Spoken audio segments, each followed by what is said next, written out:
Traçat Ítaca amb Raül Sacrest.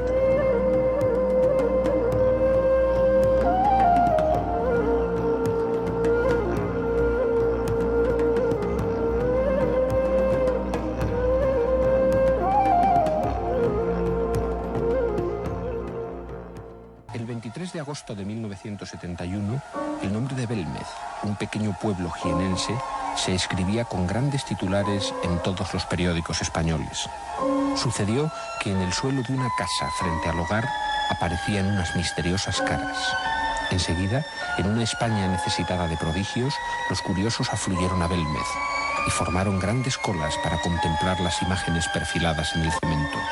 Se excavó en el suelo y, para que la cosa tuviera aún mayor morbo, aparecieron huesos humanos que resultaron tener 800 años.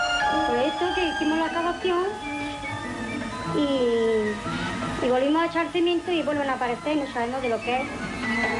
Al principio se dijo que las caras eran manifestaciones de ultratumba, pero finalmente la prensa aseguró que no eran más que un fraude.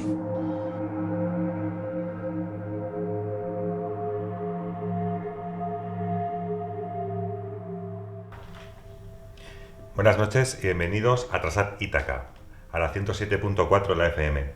En esta ocasión, como venimos avanzando hace unas semanas, haremos el programa íntegramente en castellano, puesto que tenemos audiencia que nos escucha de diferentes puntos del país, incluso del extranjero, y así nos comprometemos a hacer llegar también los misterios a todo tipo de gente.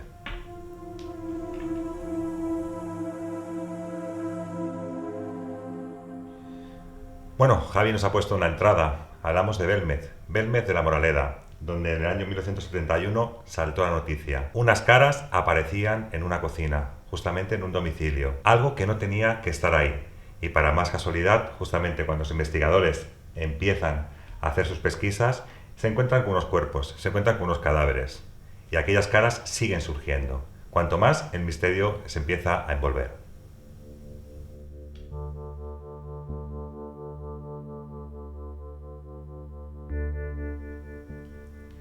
Cabe decir que tenemos dos posturas bien diferentes en este misterio. Por una parte, tenemos a ciertos expertos o investigadores que aseguran que es un fraude, que todo tiene una explicación. Y por otro lado, también tenemos a investigadores que aseguran que realmente aquello fue algo paranormal, algo que todavía a día de hoy no tiene explicación. Sí que tengo que decir que a día de hoy, año 2016, las pruebas que se han hecho, todo lo que conlleva este misterio, no da con algo que sea concluyente. No tenemos algo que diga que queda en una hipótesis o que queda en una certeza, sino queda simplemente en el misterio. Y con ello quiero presentar a una persona que además vivía muy cerca de esta población de Belmez de la Moraleda, una persona que de forma casual, o quizás por su familia, llegó hasta esta casa de María Gómez Cámara, que por cierto, tengo que decir que intentamos hacer el programa, pero no pudimos la semana pasada, porque justamente era aniversario de la muerte de María Gómez Cámara. Justamente hacía 12 años, el 3 de febrero del 2004 fue cuando nos dejaba María Gómez Cámara. Y sigo con esta persona, como he dicho, desde bien pequeño acudía a esta casa, acudía y veía a María Gómez Cámara. Además tuvo una relación, su parte de familia, muy estrecha. Incluso diré que hay un libro en el cual hay muy pocos ejemplares, que ojalá, ahora trataremos con él también y que nos lo explique, en el cual es una biografía completa de esta señora, de su vida, cómo fue y cómo dejó de ser. Pero bueno, al otro lado del hilo tenemos a Enrique. Enrique, buenas noches. Hola, buenas noches, Raúl. Bueno, también decir que ahora mismo perteneces a un grupo que se llama Infinity, que ya no estás viviendo en Andalucía, sino que estás aquí en Tarragona, precisamente, en la provincia de Tarragona, en Cataluña, y que lleváis a cabo ciertas investigaciones. ¿No es así, Enrique? Sí, tenemos un grupo de investigación o experimentación paranormal y bueno, vamos haciendo investigaciones, vamos haciendo algún proyecto que otro y en ello estamos. ¿Y algo que puedas adelantar? ¿Algún proyecto que estéis en mente que tengáis ahora? Bueno, tenemos en mente un enclave que digamos que este enclave no tiene ninguna historia trágica, pero a la vez era un paso de tanto de de sensaciones de alegría como de tristeza. O sea que vamos y a mostrar... como nosotros cuando nos dedicamos, empezamos a dedicarnos a esto, pues teníamos una serie de ideales, pero poco a poco a la hora de ir experimentando, haciendo investigaciones en diferentes enclaves, pues nos hemos ido decantando por una serie de teorías y ahora mismo estamos más con el tema de las teorías de las dimensiones. Entonces, creemos, o queremos intentar creer y intentar experimentar en estas circunstancias, de que no necesariamente haya tenido que pasar algo trágico para tener un contacto con voces de más allá.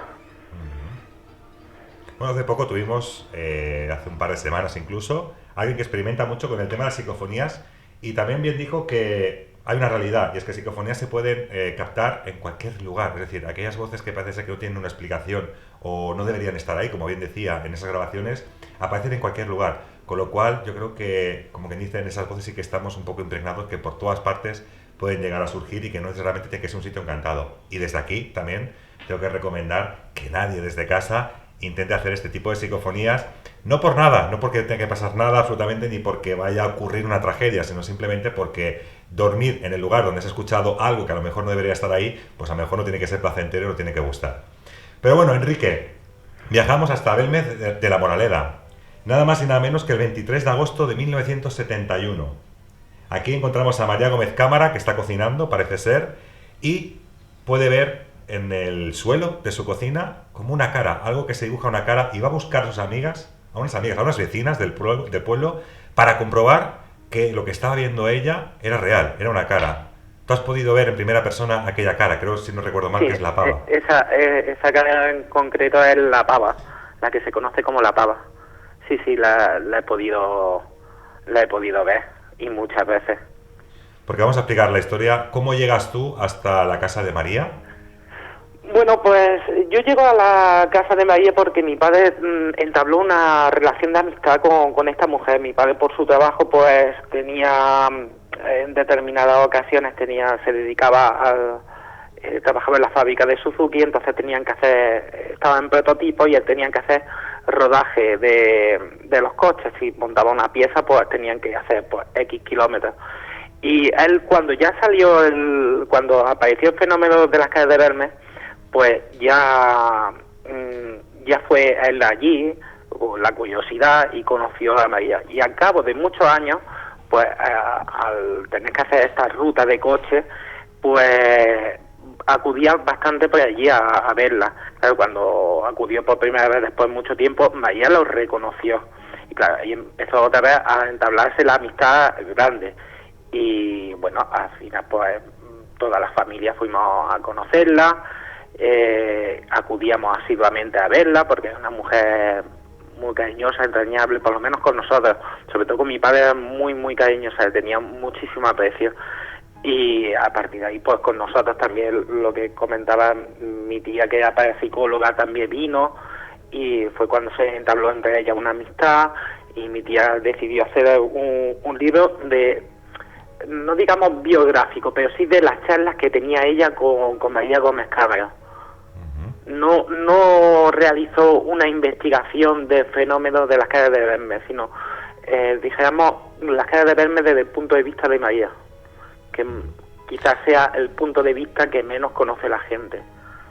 Claro, realmente la opinión de qué presuponía ella, que por qué aquellas figuras, aquellas caras salían en su cemento.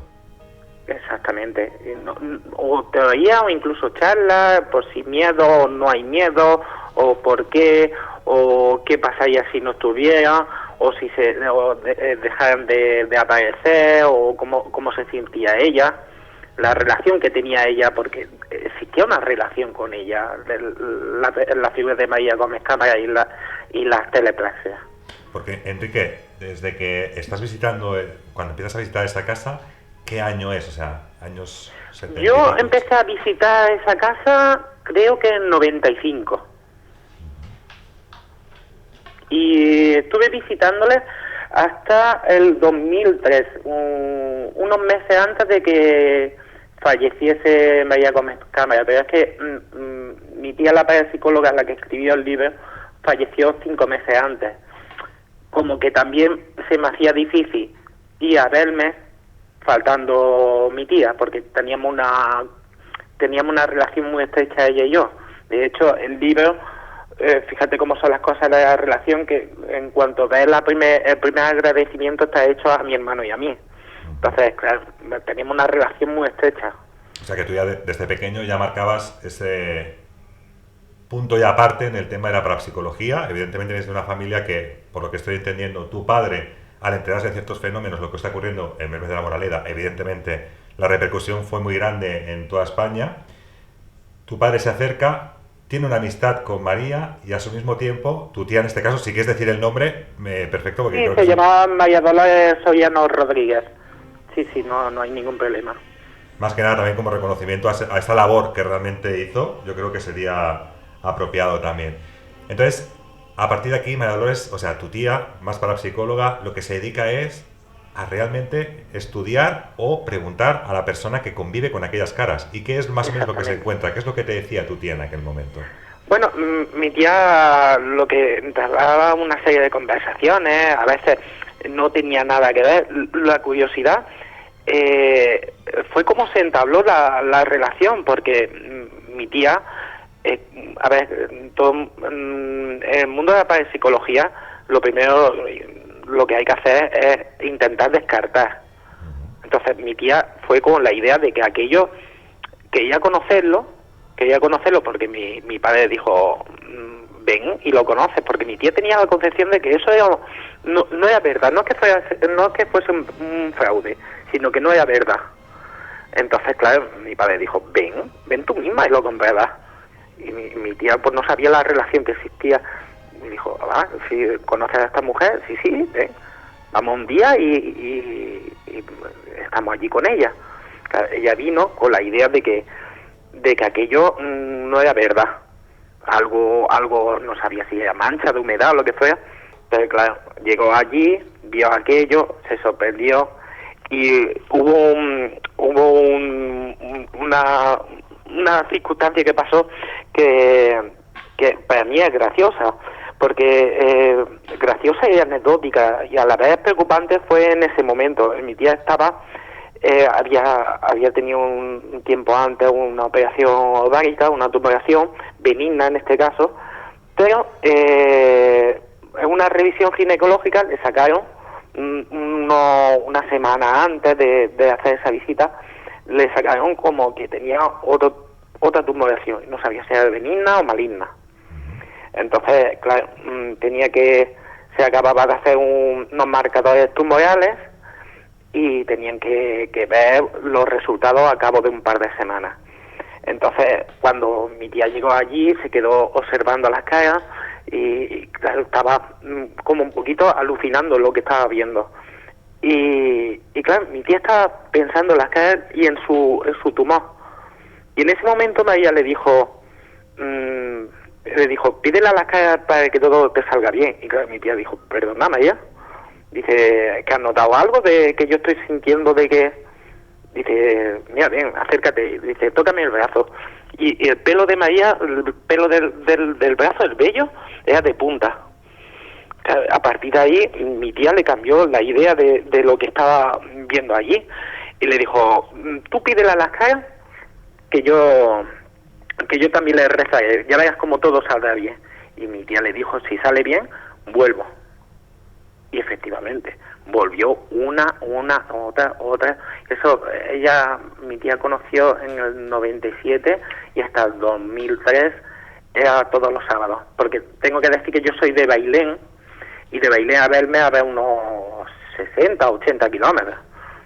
Y ella todos los sábados por la tarde, de Bailén a verme a ver a esta mujer. Claro, imagino que se convertiría prácticamente en devoción.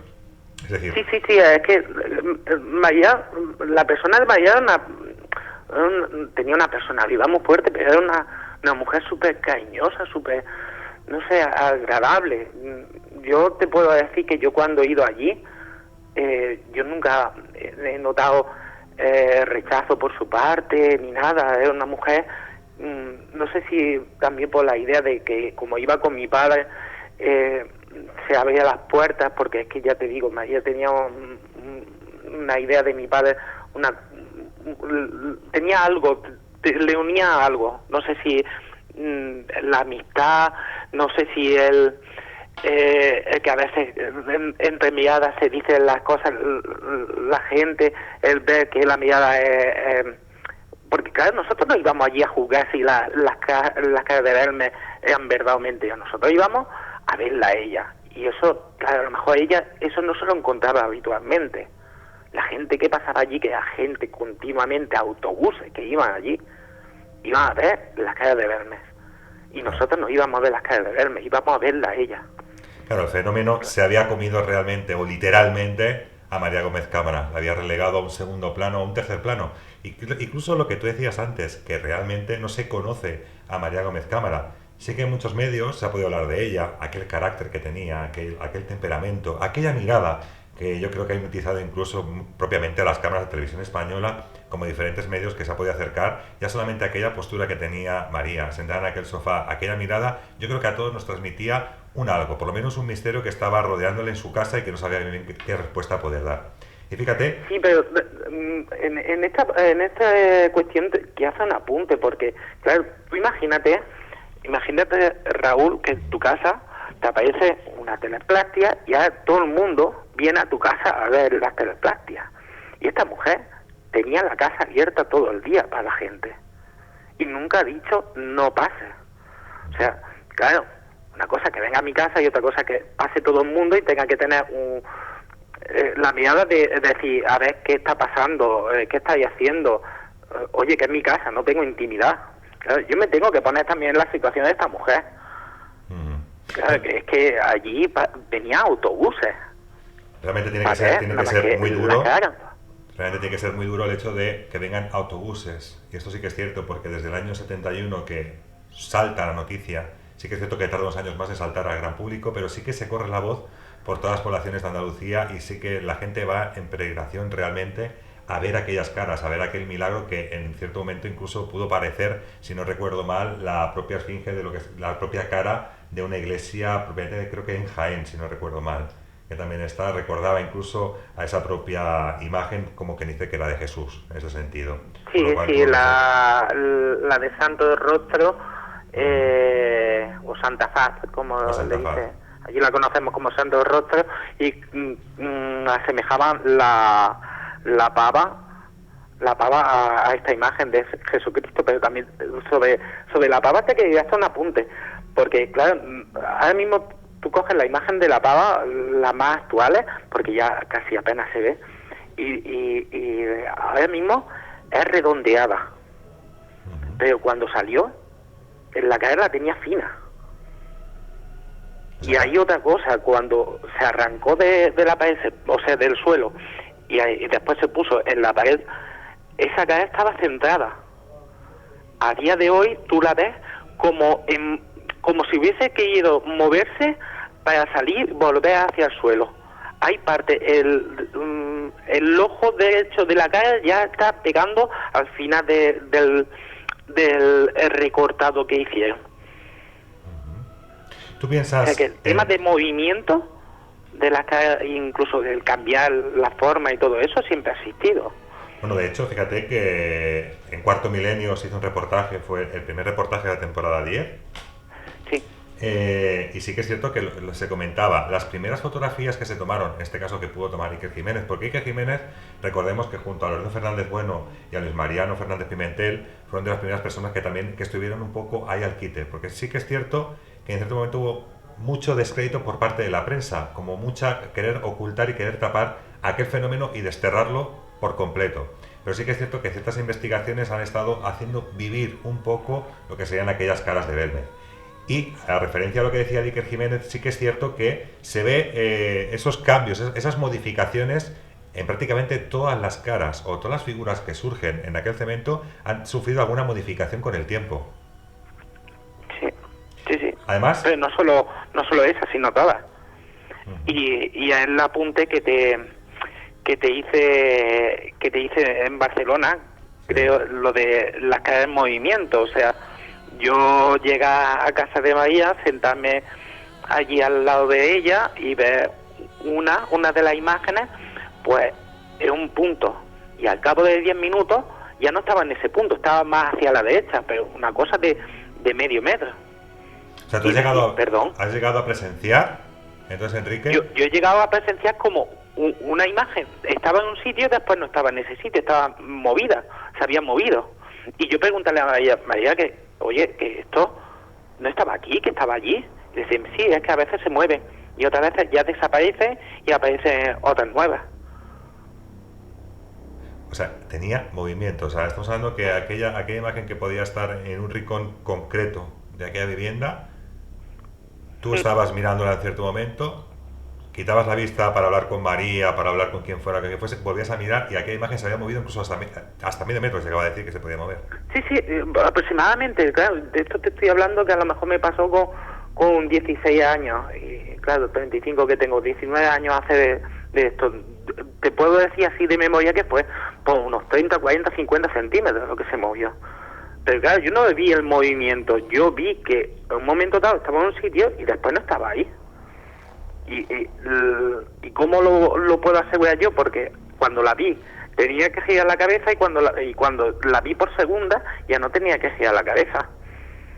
¿Y tienes algún punto de referencia al cual te dijera que se había movido? Sí, tenía un punto de referencia que era la puerta, el marco de la puerta. Yo estaba de enfrente a la entrada de lo que era la salita, que era la antigua cocina, donde apareció la primera casa. Claro, porque además es que han ido surgiendo, estamos hablando de una en concreto que fue la que despertó el interés de todos, pero estamos hablando que salió una en concreto que salió además, que lo que es la vivienda parece ser que tiene diferentes caras. Tú has podido ver todas a lo largo del tiempo, porque me has dicho hasta el año 2003, poco antes de que María falleciera, tú transitas por aquella casa, aquella casa de Belmez. ¿Has visto completamente todas las figuras? ¿Has visto esas modificaciones a lo largo del tiempo? En persona me refiero, no solamente... Sí, he visto, no te puedo decir si las he visto todas, no te puedo decir cuántas se han movido, cuántas no se han movido. Lo que sí te puedo decir que, claro, yo he ido allí en un aspecto de no tener que juzgar si el fenómeno es cierto o no es cierto. No he ido a visitar esa casa para ver las casas, yo he ido a ver a esta mujer que teníamos gran amistad, mi familia, y claro, desde ese punto de vista, quizás a veces, después de ver todo lo que... porque, perdón, pero el tema que hay de verme a día de hoy en circo. Entonces, claro, desde este punto de vista de circo, yo no lo he vivido. Entonces, yo he vivido de otro punto de vista que a lo mejor, por eso, yo, a ver cómo dijéramos, yo sí he podido disfrutar del fenómeno. Claro, sin tener... me gustaría que Yo explicaras no he tenido porque... que juzgar nada. Enrique, para que se tengo entienda... que convencer a nadie de que eso es verdad o no es verdad. Yo he podido vivir el fenómeno de una forma que nadie me pedía una opinión. Enrique, yo creo que lo mejor que puedes hacer para entender la postura que estás diciendo de que no ibas por esa clase de fenómeno es cuando tu padre y tú llegabais a ese domicilio, ¿qué hacía María? E incluso lo que te decía a ti. Yo creo que sería lo más importante para que la gente entendiera, los oyentes entendieran que realmente qué funciones había. O sea, qué ocurría cuando llegaba tu padre, María, qué es lo que hacía con el resto de gente y qué te decía incluso a ti. Yo creo que sería apropiado también que lo dijeras para que la gente lo entendiera. Bueno, allí cuando llegábamos, pues bueno, el entrar a esa casa y María ver a mi familia, sobre todo a mi padre, pues le entraba mucha alegría. Y con respecto a la alegría que le entraba, lo que son las imágenes se veían un poquito mejor. Con el estado de ánimo se veían mejor. O si el estado de ánimo era peor, pues se veían más apagadas. En este caso se veían mejor. Yo nunca he llegado allí que no se veían bien las caras de verme. ¿Y qué hacía con la gente que estaba? A ver cada vez mejor. Y con respecto a lo que estaba diciendo, que sé por dónde da, es que, bueno, una de las cosas que y esto a lo mejor a la gente le parece gracioso, y a mí también me parece gracioso, ¿por qué no? El mejor recuerdo que tengo yo de la casa de María Gómez Cámara no son las imágenes, sino los chorizos que tenía colgados en su cocina. O sea, eso estaba espectacular. Sí, además comentamos aquel encuentro, aquel café en Barcelona que estuvimos, recuerdo que comentabas esto, que cuando tu familia, cuando vosotros aparecíais por aquella casa, tuviera gente que tuviera a María dentro de su casa, porque sí que es verdad que era un peregrinaje continuo de gente pasando para ver aquellas cámaras, parece que echaba a toda la gente, o les pedía que se No es marcharan. que la echara, sino que decía que se dieran prisa, que ya hablas en plan íntimo, en plan familiar, que no decían, tomad vuestro tiempo, sino da un poquito prisa, por favor. Incluso después de estar nosotros hablando allí y llega gente, toca la puerta, se puede un momento, y al cabo de 10 minutos mi padre María, que hay gente que se espera que estamos hablando en familia. O sea, que prácticamente, mira, fíjate, el comentario que acabas de decir, os consideraba como una familia. Sí, fíjate, claro, por ejemplo, el tema, mi tía es una persona que hacía todas las semanas 80 kilómetros de ida y de vuelta. Claro, verme, hay que saber dónde está en lo alto de una montaña, la carretera actualmente no sé cómo está, pero antiguamente no estaba muy fina. Y claro, en invierno, nieve, niebla, pues mi tía no faltaba. Mi tía ella tenía una panadería porque ella no se dedicaba a la psicología de forma profesional. Ella lo tenía como algo que le gustaba muchísimo. Ella tenía su panadería y todos los sábados cuando cerraba la panadería se cogía su pan de horno de leña para llevarle a María y unas cuantas magdalenas que le gustaba mucho y siempre le llevaba. Y a echar la charla con ella. Y claro, no creo que esta mujer recibía muchas visitas diarias como las que le hacía mi tía o cuando iba mi padre o cuando íbamos nosotros. Yo, mira, sabiendo, yo creo que eres la persona más idónea, fíjate, yo te voy a decir así de claro, para poder responder a ciertas cuestiones. Y una de las cuestiones importantes a responder sería, tú sabes que bueno, como he dicho en la presentación, que también me has escuchado, que hay una parte que está, digamos, diciendo que es un fraude, que lo que buscaban era dinero, que solamente quería conseguir dinero porque pedían incluso la voluntad a la gente que transitaba por aquella casa. Eso es falso. Claro, Eso es falso. esto es lo que te quiero decir. De puertas para adentro, María más a modo familiar, porque os trataba como familia. ¿Qué comentaba el referente de todo esto cuando la gente le decía que eran falsas, que las habían hecho para ganar dinero y todo esto? María, ¿qué comentaba en aquel momento? Mira, a día de hoy sé que la familia pide la voluntad, vale, pero vamos a justificar las cosas y vamos a poner las cosas en su sitio. Una casa donde su hijo no vive y se tiene que mantener para que siga la gente visitando el fenómeno, lo que quiera. Si la gente quiere seguir visitando el fenómeno, por lo menos que no le cueste a su hijo el dinero de mantener una casa donde no viven, porque, vamos a ver, a todos nos cuesta dinero mantener nuestra casa, como si encima tienes que mantener una para que la gente lo disfrute. Entonces, una cosa es que pida la voluntad para mantener esa casa y otra cosa es que digan que se está haciendo un lucro de ello. Pero María en vida, nunca, yo nunca la he visto. Allí yo nunca he visto que pida donativos.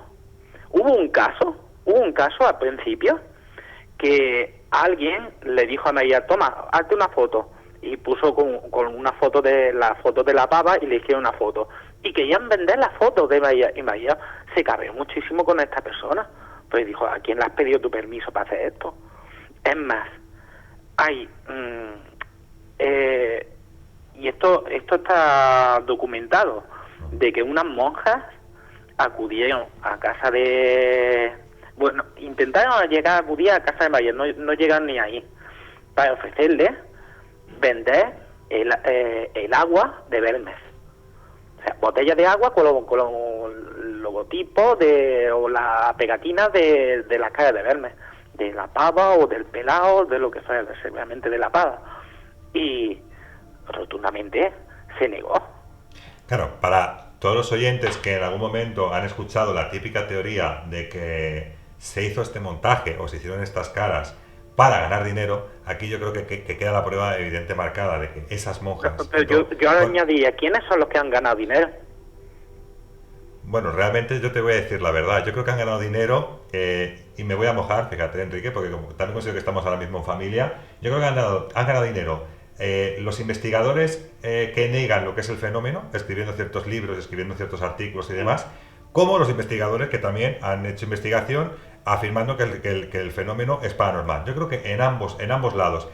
Y yo creo, fíjate más todavía, que ese cruce de acusaciones entre investigadores y la profesionalidad de cada investigador lo que ha hecho ha sido matar un poco lo que es el fenómeno de Belmez de la Moraleda. Exactamente. Porque lo que cabe recordar es que, y lo digo así, bien claro y bien fuerte, que surgió una cara la cual, bajo pruebas científicas que se han hecho, no han demostrado todavía con qué se ha podido realizar aquellas caras. Si alguien las tiene que realizar, y tampoco se puede decir que sean del todo paranormal, es decir, queda en lo que es el misterio. Por eso siempre digo yo que el misterio es misterio porque no deja de ser un misterio y no tenemos ningún tipo de respuesta al referente. Pero lo que es un fenómeno paranormal es a lo que no tiene respuesta.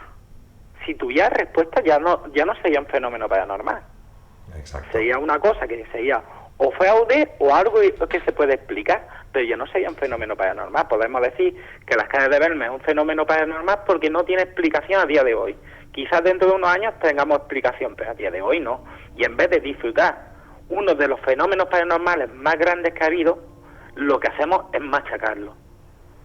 Y con respecto a lo que han sacado dinero, mira, el que haya hecho una investigación y se haya gastado su dinero para demostrar que no es un fraude, pues desde mi punto de vista, y con perdón el lenguaje, ole sus cojones. Porque por lo menos se ha gastado su dinero para poder demostrar de que no es un fraude. Ahora, los que han dicho que es un fraude, basándose que si el cloruro de plata o nitrato de plata, perdón, esto, lo otro, solo lo han dicho, no lo han demostrado. Claro. O sea, el dinero que han sacado ha sido limpio. Yo suelto una barbaridad y que me venga el dinero para mí. Claro, Siendo una barbaridad, pues ya está. Por eso quería decir que nadie ha si demostrado eso es un nada. Fraude, si eso es un fraude y se sabe cómo se hizo, ¿por qué nadie la ha reproducido? Fíjate que además... ¿Tú sabes cómo se ha hecho eso? Porque no lo has hecho tú. Mira, a veces referencias que se hizo en el programa, prácticamente la temporada 10, como he dicho antes, de Cuarto Milenio, que el doctor José Javier Gracenea, el análisis que hace de un trozo de las caras de Belmez, dice que no hay pintura y que no aparece manipulación ni elementos externos. Esto por un lado. Y luego el doctor Luis Alamancos, lo único que tiene que decir es que tiene un desconcierto total y absoluto sobre lo que es el fenómeno y sobre cómo se ha podido realizar. Eso es lo que concluye cuando cogen aquel cemento que es un cemento normal, que en principio no tendría, bueno, por humedad quizás sí que puede tener algún tipo de forma, cabe decirlo, pero lo curioso es que salgan formas que hay gente que puede decir paridolia, bueno, paridolia sí, pero cuando hay tantas paridolias, yo entiendo que puede haber una en algún momento dado, pero tantas, sí. A mí por lo menos, sinceramente, desde mi punto de vista, no me acaba de entrar o de cuadrar. Es que tú fíjate las casualidades y con respecto a las barbaridades, porque fíjate, se dijeron lo de nitrato de plata, nadie la ha conseguido reproducir, por lo tanto, si tan claro tienes que ser nitrato de plata, porque no haces tú una imagen igual. Después se dijo que se enviaron unas muestras a CSIC y efectivamente CSIC no confirma que haya nitrato de plata. Pero para desvirtuar eso, que no sé quién lo ha sacado, eso, pero bueno, es una barbaridad y esto lo voy a decir y ya me entendés, pues dice que lo llevaron, esas muestras las llevaron un sobrecito de azúcar. Sí. Vamos a ver. Yo, si el CSIC acepta analizar una prueba que viene un sobre de azúcar, es como meterte un quirófano a operar con guantes de fregar los platos. Correcto. Es que hay que ser un poquito serio. Si el CSIC lo ha hecho, vaya institución, porque eso va con dinero público. Así que yo dudo muchísimo que el CSIC aceptara a realizar una prueba que viniera ese elemento en un sobre de azúcar. Y además es que estamos hablando fíjate, o sea, cloruro de plata, incluso salió también la teoría también del agua con aceite, que el agua con aceite más marcando. Y el hollín del carbón y todo eso. El carbón. Salieron, claro, múltiples teorías. Evidentemente hay que entender que la gente puede apostar por diferentes teorías y sobre todo lo que hemos dicho antes, ¿no? Como parapsicóloga, incluso que era tu tema de Dolores, también vas buscando lo que es la explicación, ciertamente. Lo que sí que es cierto, voy a decir lo mismo. Yo creo que aquí el problema que ha habido es un enfrentamiento entre diferentes bandos y ese choque yo creo que lo que ha hecho ha sido matar un poco lo que es el fenómeno por antonomasia que ha ocurrido aquí en España a nivel de no como aparición, pero sí como de una muestra de algo raro que ocurre. Insisto, yo no digo que sea del tema más paranormal de que los fantasmas estén pintando justamente caras o qué tal, pero a lo mejor también puede ser algo del tema mental de que María, ese poder, como dices tú, que cuando vosotros entrabais, la familia entraba, que aquellas caras reemergían, se veían muy claras, Sí. y cuando mejor estaba más enfadada o estaba más triste, aquellas caras también se apagaban, a lo mejor también tiene algo que ver, y eso también entra dentro de la parte del misterio, y entonces esto es lo que no debemos obviar. Ciertas Sí, hipótesis, sí, de ciertas teorías hecho que ella están. asumía hasta cierto punto de que las caras y ella estaban unidas en algún sentido. Pero eso sí, ojo, ella nunca creyó que fueran personas muertas que se estaban apareciendo ahí. Ella, te voy a explicar, porque ella era una persona que era muy creyente y rezaba muchísimo, y a las caras le rezaba, pero había una cosa que nunca le rezaba, y era a las personas fallecidas. A los fallecidos ya no les rezaba.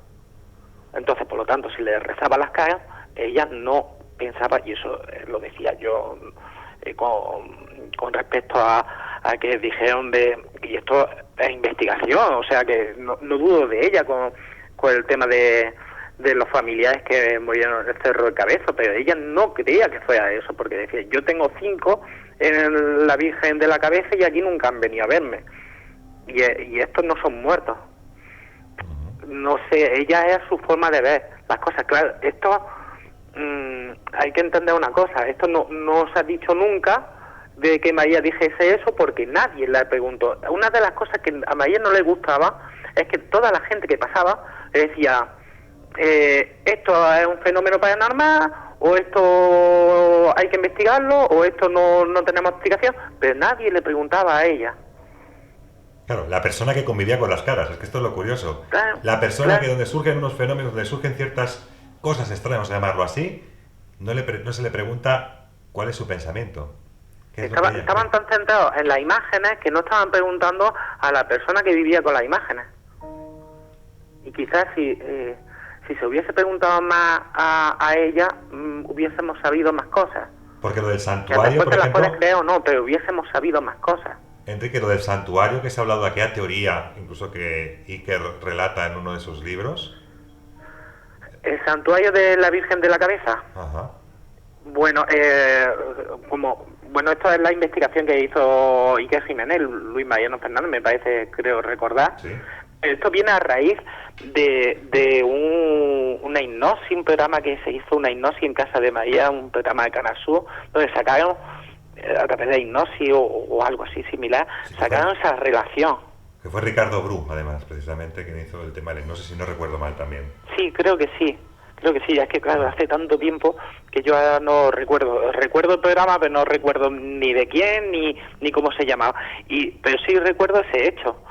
Y se sacó esa relación. Claro, aquí ya también empezó el circo, porque yo sé que Iker, Luis Mariano, incluso José Manuel García Bautista también colaboró con esta investigación. Y claro, después dijeron que si las reconstrucciones que hicieron con un programa de un software de la policía estaba adulterado, es que estamos otra vez lo mismo, es que no puede decir, bueno, ha hecho buen trabajo, no me lo creo, pero ha hecho buen trabajo. No, hay que machacar el trabajo que hacen los demás, Claro, tanto para un lado como para el otro. Yo no tengo que defender, yo creo que, y tú lo sabes, que yo no tengo que defender a Iker Jiménez, pero creo que a las cosas hay que llamarlas por su nombre. Este hombre hizo allí un trabajo, te puede gustar más o menos, pero oye, creo que en este aspecto, con pruebas, con análisis y todo, no me puede decir que estaba mintiendo. claro, pero Porque esto está jugando la cara mucha gente, incluso en laboratorios de prestigio. Esto, Enrique, es lo que hablamos, ¿no? Yo creo que Belmez, en ese sentido, fue la cúspide a nivel ámbito paranormal en toda España. Fue la cúspide, y yo creo que cualquier persona que se acercara, dijera blanco, estaría la parte que dijera negro. Y aunque dijera negro, estaría la parte que dijera blanco. Quiero decir, el apoderarse o el intentar dar una investigación sobre un misterio, sobre todo tan popular un misterio en el cual, como hemos dicho, llegaban autocares directamente a pasar por casa de María para ver aquellas caras. Yo creo que en ese sentido todos querían apropiarse de esa realidad o por lo menos decir la suya. Y yo creo que ese fue más que nada el error de este misterio por antonomasia que hay en España. Para mí, insisto, lo mismo, yo no puedo decir ni que sea por un lado ni que sea por otro lado, pero yo puedo decir que es un misterio. Sí que me gustaría compartir contigo vamos a hacer como una especie, hecho con una pequeña recopilación de todos los datos, porque llevo unos días, además, preparando lo que es el programa. Y tengo que decirte, que, por ejemplo, muy cercano a lo que es la casa, muy cercano no, quiero decir que está pared con pared, tenemos la iglesia de Belmez de la Moraleda. Sí. Además, se encontró, en aquella época también se encontraron cadáveres enterrados justamente donde está la casa de Belmez de la Moraleda, de María. Exacto. Esto, más que nada, hay que dar ciertos datos porque la gente parece ser que o me fijo directamente en el trato de plata y ya digo que totalmente ahí no pasa nada. Vamos a hacer concordancias de lo que ocurre realmente, porque también aparecen cadáveres que salen, además, si no recuerdo mal, que creo que no tienen la parte de arriba, no tienen lo que es la calavera, la cabeza no existe. La cabeza no la tiene. En este caso, vamos a ver, Belmez es un pueblo que incluso con su castillo es una zona que cuando se estaba luchando entre cristianos y moros, es una zona bélica, porque Jaén hubo toda la provincia en sí, hasta llegar al Pacto de Jaén, hubo muchas batallas, incluso después del pacto por donde el reino nazarí, se creó el reino nazarí de Granada, y entonces los cristianos ocupaban todo menos el reino nazarí de Granada, pero se supone que era un periodo de paz hasta que vino la Reconquista, que periodo de paz, me río yo de ese periodo de paz, que hubo continuamente luchas, reconquistas, se conquistaron pueblos que después volvieron a conquistar cristianos, después de ver los moros, otra vez los cristianos, y Belmez fue uno de esos, donde hubo mucha acción bélica. Y se dice que el enterramiento que hay viene incluso, no sé si de época árabe o incluso anterior, pero sí es verdad que la iglesia actual, lo que las paredes que comunicaban, o sea, que eran contiguas, también tenía que haber algo con una mezquita. No recuerdo bien, y eso en el libro mi tía sí lo hablaba, sobre una mezquita, o sea que ya la iglesia, a lo mejor, posiblemente, esto te estoy hablando de memoria, se reconvertía en iglesia habiendo sido mezquita. Ya, ahora te doy los datos. Primero principal, tenemos que recordar que cualquier iglesia, cualquier lugar de culto, se está edificando por encima de otro lugar de culto. Esto ocurre en la gran mayoría de iglesias, catedrales, largo etcétera, que podemos encontrar diseminadas por todo el mundo. Es decir, donde hubo algo, se construye por encima. Entonces, tengo que decirte que la iglesia que ahora mismo está en medio de la Moraleda se construyó en el año 1966. Posiblemente, como tú bien dices, encima de una mezquita o seguramente un lugar de culto. Con la invasión árabe podemos entender que podía ser tranquilamente una mezquita. Sí. Con esto quiero decir que en el año 66 se remueven aquellas tierras, empiezan a removerse. Y yo creo que los amantes del misterio, la gente que le gusta los misterios, sabe perfectamente que cuando tú remueves aquella tierra, donde parece ser que hay gente que está enterrada, donde parece ser que es un sitio de dolor, los fenómenos empiezan a moverse. Y justamente cuando empiezan con las reformas. Con esto quiero decir que la iglesia se construyó en el año 1966. Y la primera cara surge el 23 de agosto de 1971. Con lo cual, si nos tenemos que regir por ciertos fenómenos de diferentes lugares, sí que podemos incluso, fíjate, atribuir aquel removimiento de tierra para construir lo que sería una iglesia sobre una mezquita árabe, que lo cual a lo mejor los que están enterrados no les gustaría tanto, y por eso quizás esas apariciones. No lo sé, yo lo pongo como una pequeña hipótesis, porque me da la curiosidad de que nadie ha querido decir que colindante con la casa de María está lo que es la iglesia construida en el año 66, 5 años antes. De hecho, te voy a hacer un apunte. Mi tía fue a preguntar al párroco de la época. No por decir el fenómeno está relacionado con algo de la iglesia, lo que sea, sino por preguntar ese dato. Si es así o no es así. El recibimiento por parte del párroco, déjalo estar. O sea, el párroco no pudo ser más desagradable y mi tía era una persona muy creyente y fue muy desagradable con ella. Entonces, claro, cuando tú intentas informarte y que te traten mal, dices, este hombre ¿qué le pasa? Claro, por parte de la Iglesia hay que decir que ayuda con respecto al fenómeno de las caídas de Belmez, poquito. Porque la Iglesia fue el primero que, junto con el periódico Pueblo, que cargarse el fenómeno, no le interesaba. Bueno, de hecho se habla incluso de la conspiración de querer enterrar aquellos fenómenos. Eso se habla en prensa, de que he recibido ciertas notificaciones que tenían que desmitificar y desmentir aquel fenómeno como paranormal en ciertas prensas, que se han podido recoger incluso los audios y entrevistas a periodistas de la época en los cuales recibían algún tipo de presión para querer tapar aquel fenómeno de las caras de Belmez. Incluso del alcalde que había cuando aparecieron las caras de Belmez, se lo llevaron a Madrid y decía, oye, que tú tienes que desmentir esto. Y el alcalde le dijo, yo no puedo, si puedes tú, ves tú y lo haces. Te quiero hacer una pregunta. El libro que tienes de tu tía, sabemos que hay muy pocos ejemplares. Como ya os planteé, ¿os habéis replanteado la idea de volver a reeditar aquel libro conociendo a la auténtica María Gómez Cámara? Pues mira, es una situación complicada a nivel personal, porque claro, la persona que la escribió ya no está en vida, entonces, claro, seguramente a ella le gustaría que se mostrase. ¿Por qué? Porque fue su trabajo y lo hizo sin maldad. Seguramente haya datos que esté confundida o lo que sea, pero recoge lo que son los testimonios de María Gómez Cámara y alguna reflexión de ella. Pero, por otro lado, como se ha convertido todo esto en un circo, a mí personalmente me dolería mucho de que lo metieran también dentro del circo.